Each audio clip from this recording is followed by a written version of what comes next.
কিন্তু ফ্যাসিস্টের একটা নেতৃত্ব ছিল, সারা বাংলাদেশের প্রত্যেকটা থানায় নেতা ছিল, মানুষ বিপদে পড়লে ওই লোকটার কাছে যাইতে পারত। বসুন মাননীয় সদস্যবৃন্দ, বসুন। শেখ হাসিনা ফ্যাসিস্ট হলেও প্রতিটি থানায় তার একজন লোক ছিল। জাতীয় সংসদে দাঁড়িয়ে এভাবেই বোমা ফাটালেন সংসদ সদস্য ফজলুর রহমান। তার এই একটি মন্তব্যেই থমকে গেল পুরো সংসদ ভবন, শুরু হলো তুমুল হট্টগোল।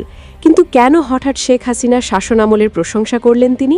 আমি শ্রদ্ধা জানাই মহান নেত্রী দেশনেত্রী হাসিনা সরকারের প্রতি।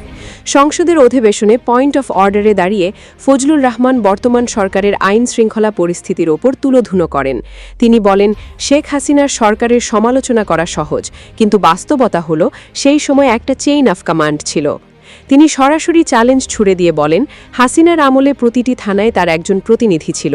কোনো সাধারণ মানুষ বিপদে পড়লে অন্তত জানত কার কাছে যেতে হবে, কার কাছে গেলে সমাধান মিলবে। কিন্তু এখন তো চারদিকে শুধু বিশৃঙ্খলা।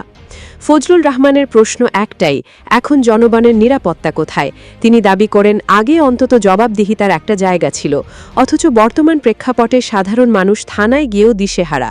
কার কাছে নিরাপত্তা চাইবে, সেই আস্থার জায়গাটাই কি তবে হারিয়ে গেছে?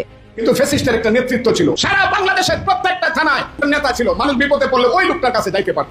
তার এই মন্তব্যে যেন মৌচাকে ঢিল পড়ল। সরকার দলীয় সংসদ সদস্যরা তীব্র প্রতিবাদে ফেটে পড়েন। সংসদ কক্ষ হয়ে ওঠে রণক্ষেত্র।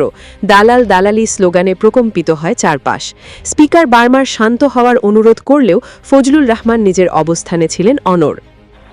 মাননীয় সদস্যবৃন্দ, এটি বাংলাদেশের জাতীয় সংসদ।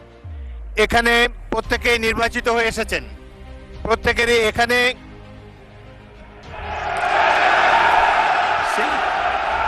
প্রিয় দর্শক, শেখ হাসিনার শাসনামলকে ফ্যাসিস্ট বলেও কেন তার সিস্টেমের প্রশংসা করতে বাধ্য হলেন ফজলুর রহমান?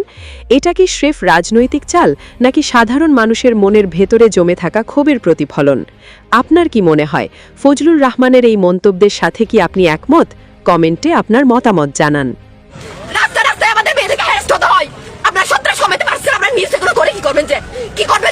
একটা মেয়ে একটা ছেলে তো নিরাপদ আপনারা দিতে পারেন নাই, তো আপনার সন্ত্রাস প্রশাসন কিছু নাই।